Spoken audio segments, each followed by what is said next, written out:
Hello aspirants, hope you all are doing good. So before starting this video, let me first quickly introduce myself. I am Survi Sharma. Recently I have qualified OPSC OFS examination with rank 8 and currently I am recruited as Assistant Conservator of Forest. Training is going to start soon at CASFOS Dehradun and CASFOS Coimbatore in two different institutions for ACFs and Rangers. And our training will start soon on 15th of June, so I'm really very excited regarding that. So the motive behind this video, इस video के बनाने के पीछे मेरा एक ही motive है, बहुत ही simple सा, कि जब से मैंने वो वीडियोस वगैरह डाली थी अपने रिक्रूटमेंट की, लाइक सिलेक्शन एंड ऑल की, सो मुझे बहुत सारी क्वेरीज आई, बहुत सारे डीएम्स आए कि एग्जाम के लिए कैसे अप्लाई करना है या क्या क्या क्वालिफिकेशंस चाहिए और बहुत सारे क्वेश्चंस. तो जितना मेरे से हो पाया मैंने कुछ लोगों को रिप्लाई किया, बट कुछ कुछ चीज़ें थी लाइक जो इतना ज़्यादा डिस्क्राइब करना या वहाँ पे एक्सप्लेन करना थोड़ा सा डिफिकल्ट होता है. तो फिर मेरी बहन ने मुझे लाइक 4 to 5 months हो गए जब से रिजल्ट आया, वो मुझे मोटिवेट करे इस चीज़ के लिए कि लाइक अगर तूने कुछ अचीव किया है लाइक यू शुड शेयर कि तूने क्या क्या चीज़ें की थी या तेरे लिए क्या क्या चीज़ें वर्क की थी. तो मुझे बहुत टाइम लगा इस चीज़ को समझने में, but somehow I convinced myself, क्योंकि कैमरे के सामने ऐसे बोलना, मतलब नॉर्मली किसी को समझाना बहुत अलग बात है, बट एक कैमरे के सामने ऐसा कुछ भी करना like it's difficult, generally difficult होता है. सो स्टिल मुझे कुछ टाइम लगा इसको करने के लिए, but I am doing it now. Okay, so कुछ कुछ चीज़ें हैं जो मैं अपनी बेसिक इस वीडियो में बताने वाली हूँ. बाकी आपको जो भी क्वेरीज वगैरह हो आप कमेंट्स में लिख सकते हैं. बाकी मेरे से जितना हो पाएगा मैं ट्राई करूँगी आप लोगों को इसके बारे में बताने का. सो बिफोर दैट मैं अपनी एजुकेशनल क्वालिफिकेशंस बता देती हूँ. I did my masters from forest research institute Dehradun from 2020 to 2022. Before that I completed my integrated BSc B.Ed from Regional Institute of Education Bhubaneswar. I did my schooling from Kendra Vidyalaya number 1 Bhubaneswar itself.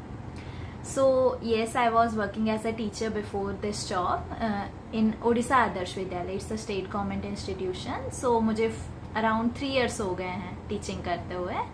So now I qualified this examination and I am going to like resign soon. So let's start the video. जो भी basic चीज़ें मैं आपको बता रही हूँ कि like क्या क्या एज क्वालिफिकेशंस वगैरह चाहिए, क्या क्या एजुकेशनल क्वालिफिकेशंस एंड ऑल चाहिए, किस किस स्टेजेस पे एग्जामिनेशंस होते हैं.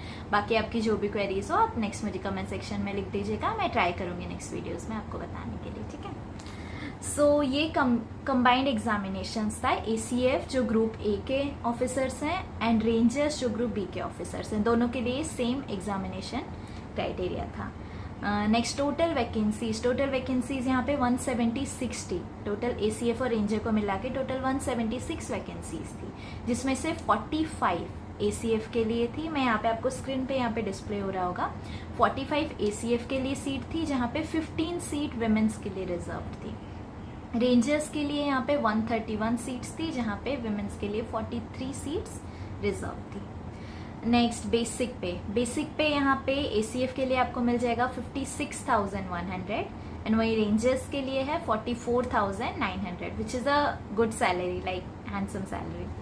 नेक्स्ट एज लिमिट की अगर बात करें तो ACF और रेंजर्स के लिए एज लिमिट कॉमन है.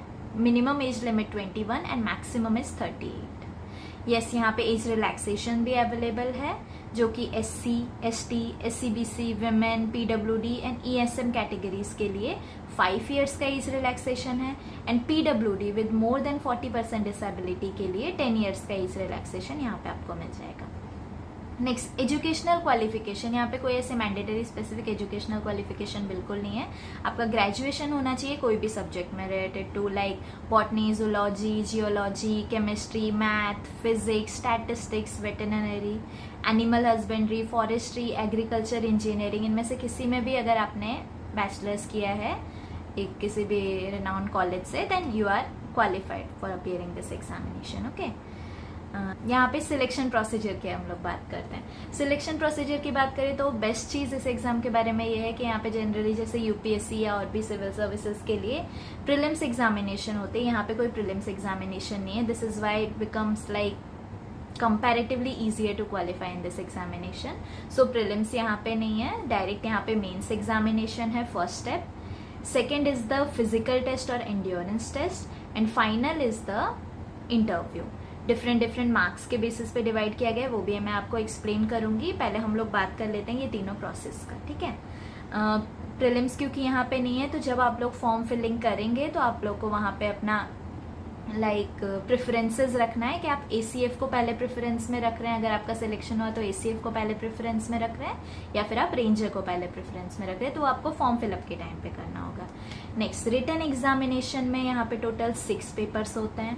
पहला पेपर आपका GS का रहेगा, सेकेंड आपका इंग्लिश का रहेगा। इंग्लिश में आपको ये भी याद रखना है यहाँ पे, क्योंकि ये स्टेट गवर्नमेंट का एग्जामिनेशन है, तो यहाँ पे आपको ओडिया टू इंग्लिश ट्रांसलेशन आएगा। मतलब एक ही पैराग्राफ, एक ही क्वेश्चन होगा, 30 मार्क्स का राउंड, मुझे ठीक से याद नहीं है, बट वो ओडिया टू इंग्लिश आपको ट्रांसलेट करके लिखना होगा आपके आंसर शीट पे। सो इसकी ये मतलब क्वालिफिकेशन क्राइटेरिया ये भी है कि आपको ओडिया आना चाहिए, पढ़ना लिखना आना चाहिए, और आपके पास ओडिया एग्जाम का सर्टिफिकेट होना चाहिए, जो लकीली मेरे पास था स्कूलिंग टाइम से।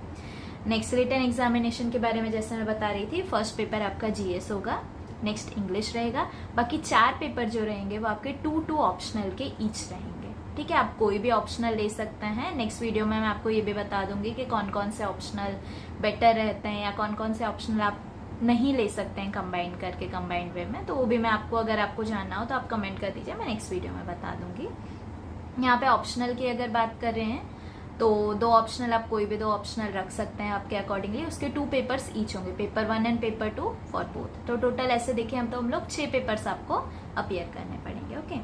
नेक्स्ट, फिजिकल टेस्ट या एंड्योरेंस टेस्ट, वो दोनों के लिए अलग अलग होता है। बॉयज और गर्ल्स के लिए क्राइटेरिया उसका अलग होता है। अगर गर्ल्स की बात की जाए तो यहाँ पे 16 किलोमीटर्स वॉकिंग इन 4 आवर्स आपको कंप्लीट करनी होती है, और वहीं बॉयज के लिए it is 25 kilometre in 4 hours आपको कंप्लीट करनी होती है। टाइम दोनों के लिए सेम है 4 आवर्स, बट बॉयज के लिए it's 25 and for girls it's 16 kilometre, okay. So उससे पहले, एंड्योरेंस टेस्ट से पहले आपका एक फिजिकल टेस्ट होता है, जहाँ आपके मेजरमेंट्स वगैरह ये सारी चीजें होती हैं। तो वो भी एक चीज नोट डाउन कर लीजिए। यहाँ पे मेल के लिए मिनिमम हाइट आपकी 163 सेंटीमीटर होनी चाहिए, ओके। और chest measurement minimum 84 centimeter which is expendable to +5 centimeter होना चाहिए, ओके। नेक्स्ट, फीमेल के लिए हाइट वहीं पे 150 सेंटीमीटर मिनिमम हाइट रहनी चाहिए, और chest 79 centimeter expendable to 5 centimeter, like 84 around expendable होनी चाहिए, okay. So these are the criterias जो आपको फिजिकल टेस्ट, लाइक अगर आपने क्वालिफाई कर भी लिया रिटन टेस्ट, देन अगर आपके हाइट का क्राइटेरिया अगर आप क्वालिफाई नहीं कर पा रहे हैं, then you are not selected for the next round, okay. So यहाँ पे जितने भी पर्सन सिलेक्ट किए जाएंगे वो 3 टाइम्स होंगे, लाइक जितना भी सीट्स है हमारा उसके 3 टाइम्स पर्सन वो लोग फिजिकल टेस्ट के लिए बुलाएंगे। सो फिजिकल टेस्ट में भी बहुत लोग हैं, ऐसा नहीं सोचना है कि जो भी फिजिकल टेस्ट में आएगा सबको क्वालिफाई हो जाता है। बहुत लोग होते हैं जो डिस्क्वालीफाई होते हैं, मे बी हाइट के ग्राउंड पे, मे बी ब्लड प्रेशर के ग्राउंड पे भी पिछले बार डिस्क्वालीफाई हुए थे, हाइट, ब्लड प्रेशर, ये सारी चीज़ों में। या फिर कुछ लोग कंप्लीट नहीं कर पाते हैं 4 आवर्स, तो उसके लिए आपको एक कंटिन्यूस रनिंग, जॉगिंग, वॉकिंग की प्रैक्टिस होनी चाहिए, स्टैमिना अच्छा होना चाहिए उसके लिए आपका।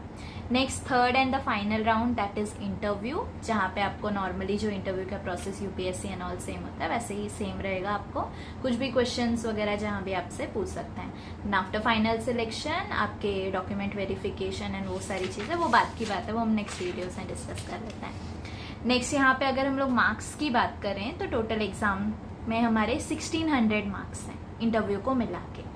टोटल 1400 रिटर्न के मार्क्स हैं और 200 यहाँ पे इंटरव्यू के मार्क्स हैं। जीएस और इंग्लिश 300 मार्क्स का पेपर है। So it is really very important कि आप फोकस करो अच्छे से जीएस और इंग्लिश पे। ऑल्दो मुझे उतना टाइम नहीं मिला था क्योंकि मैं ऑलरेडी एक जॉब में थी, तो जीएस एंड इंग्लिश मैंने बहुत ही ज़्यादा ओवरलुक किया था।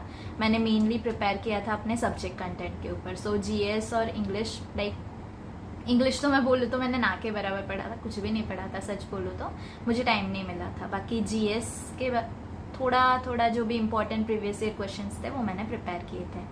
बाकी आपके सब्जेक्ट जो भी ऑप्शनल सब्जेक्ट होंगे 200 करके, लाइक 400 आपका फर्स्ट ऑप्शनल का, 400 सेकेंड ऑप्शनल। तो ऐसे अगर हम लोग देखें तो टोटल हमारे 1400 रिटर्न के मार्क्स हो जाते हैं, प्लस 200 इसमें हम लोग इंटरव्यू का अगर ऐड कर दे तो टोटल मार्क्स यहाँ पे हो जाते हैं 1600 marks.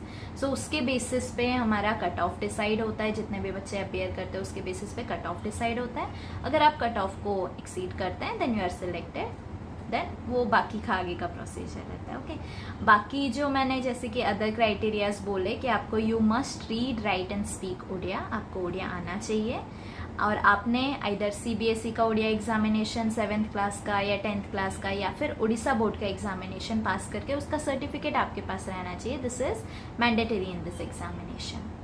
So this was all about this examination. Like जो क्राइटेरियाज यहाँ पे चाहिए होंगी, लाइक एज की क्राइटेरिया, एजुकेशनल क्वालिफिकेशंस की क्राइटेरिया, वो सारी चीज़ें मैंने आपको बता दी हैं। बाकी अगर आप लोग इंटरेस्टेड हैं कि लाइक जॉब के साथ कैसे चीज़ें हैंडल करनी होती हैं या फिर मैंने कैसे किया था, क्या क्या चीज़ें थी जिन्होंने मुझे हेल्प किया, क्या क्या टॉपिक्स हैं जो सारे इंपॉर्टेंट हो सकते हैं, अगर आप फॉरेस्ट्री ऑप्शनल लेते हैं तो आपको कितना बेनिफिशियल रहेगा।